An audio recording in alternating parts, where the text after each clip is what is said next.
Amazonго тиешелүү Zoox компаниясы өзүнүн робот таксилерин биринчи жолу коомдук жолдордо сынап, ал көздөлгөн жерине чейин коопсуз жетип баргандыгын билдирди.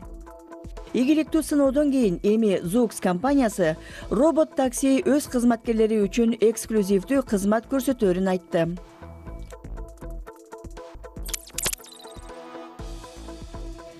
Big Screen компаниясы башка кийүүчү дүйнөдөгү эң кичинекей виртуалдуу реалдуулук каражатын чыгарды.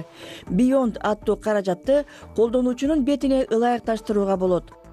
Анын салмагы болгону 127 граммды түзөт. Ошондой эле анын линзаларында жогорку сапаттагы OLED дисплейлери жана 90 градустук көрүү мүмкүндүгү бар.